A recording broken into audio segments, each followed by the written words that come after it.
Some baby shampoo. That's what I use for my brushes. I think it works really well.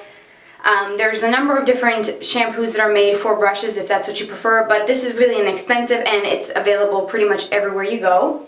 You're going to need some paper towels. I just grabbed a bunch so that you can dry off the excess on the brushes. And then of course you're going to need the star of the show, which is a silicone oven mitt. I got this one from Bed Bath & Beyond for about $10, and hopefully the camera will pick up. There it is. You can see the ridges. Maybe like, there you go. Ridges there. It's got, it's silicone all over. See, when the light hits on it, you can see all the little bumps. And those are the little grooves that are actually going to clean into the actual brushes. So, as you can see here, I have all of my eye brushes, most of them, and a couple face brushes. Some of them are going to be dark haired, so you're not really going to be able to see the dirt. But what I'm going to do is load up some of my white bristles with an eyeshadow. I just chose this Lorac eyeshadow trio with that really dark color so you can actually see the difference. So I'm going to start off with one of my brushes. I'm going to start with the Sigma E25. That's a brush that I use all the time. I'm going to load it up. As you can see, hopefully, it might be a little bit blurry, but it is kind of dirty.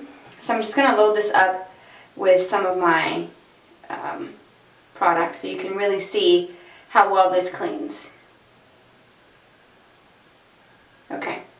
So hopefully from a distance you can see that the bristles are now black. So you can get an idea of what it's like.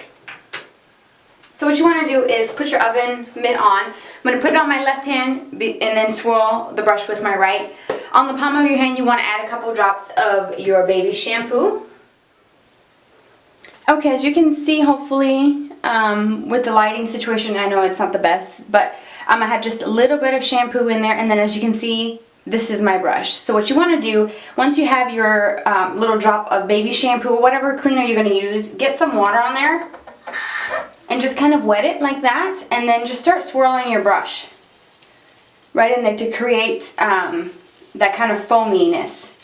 And then what I like to do is just kind of use the whole area, the surface area of that mitten. Just kind of gently do circular motions. You don't want to mush the brush in there because you're going to mess up the bristles. But you just want to create just soft, like hold the brush from the very edge of the handle, and that gives you just the slightest grip on it so that you just go really softly. And so go back and forth like this. Once you have it like that, just get some more water, rinse that off, and go back in again and continue to work that shampoo into the bristles.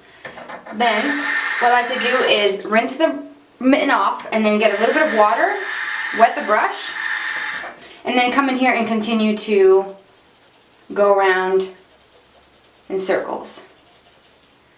And if you need to, hold the brush on its side and get around the edges. And then rinse it really well. And once you keep going in circular motions and you don't get any sort of foam, you know by then that all of the water and soap has come off. And then you just want to kind of press it like between here, just like as you would the Sigma Spa glove. And then what you can do is take your paper towels and go in circular motions softly. As you can see, there's no black eyeshadow coming off. If there is, then you need to go back and keep cleaning until it's completely clean. But that is a clean brush. So now it's no longer going to be black. Of course, mine is stained because I've used this so many times. I've had this brush for a very long time. So of course it's going to be stained. So what I like to do is make sure that my bristles are nicely back into their natural shape. You don't want to go too heavy with forming your bristles, but just kind of shape them back up. And I did forget that I do have a towel laying on the side of my counter, and what I do is I like to set my brush where the air actually comes up through the bottom. So basically, this is the surface of my counter. here's the brush. Air comes up through this way, dries the bristles, and so basically this is like hanging off of the edge of your counter. Don't ever store your brushes upright like this in a cup. That water is going to drip in there. It's going to start undoing the glue that keeps the ferrule and the handle attached. It's going to start undoing the glue that also keeps your bristles together.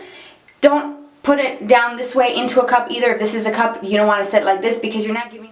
It can smell kind of funky, then it'll not dry really well, and you'll have... I'm sure that some mildew can kind of grow in there if you don't have them completely dry. So just leave them there, and what I do is I let this set overnight. I don't do this when I need my brushes. Just use like the MAC brush cleanser in between if you need it right away, but this is something you need to do to give it overnight, a couple hours to dry. So I'm going to continue working on the rest of them. Okay, so the next brush I want to show you real quickly before I fast forward through the rest. This is the Sigma F86 brush. It's my baby. It's the tapered kabuki. I use this for concealer every single day. I love it. I've been using this for years.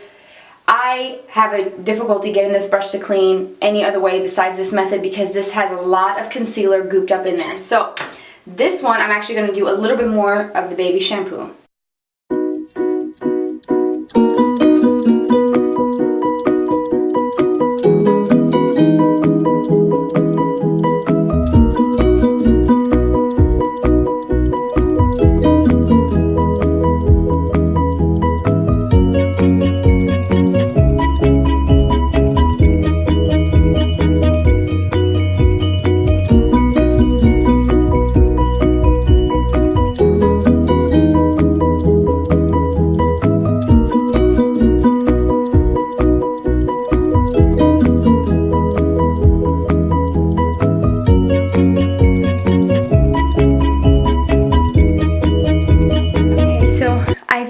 Brushes, literally it's probably been maybe 10 minutes.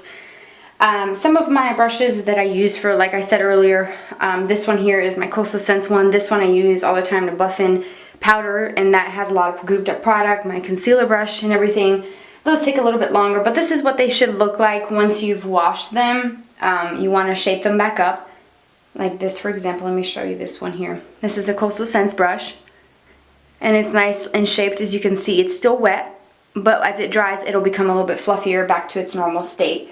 So this is what you need to do. Let the air kind of come up from underneath. As you can see, they're not touching any surface so that they can dry. And I'm just going to let this sit overnight. And that's all there is to it. I mean, this $10 silicone oven mitt is just such a wonderful thing. And it has made brush cleaning something that I can actually enjoy and look forward to. I know it's still dirty. I have to wash it, but $10, you really can't beat it. I think it's an affordable option because for me, I can't justify spending $40 on the Sigma Spa Glove. I think that's kind of ridiculous, although it does have cool ridges and bumps. This works just as great because I actually have a small little Sigma Spa Glove that's like one-sided that they send as a free gift, and it has all those same ridges and stuff, and it works. And I have to just set it on my counter and then just let the water kind of run down into the sink, so it makes a big mess. So this was definitely something I am glad that I spent the $10 on. So I will put the link to the Bed Bath & Beyond website to see if they have this one.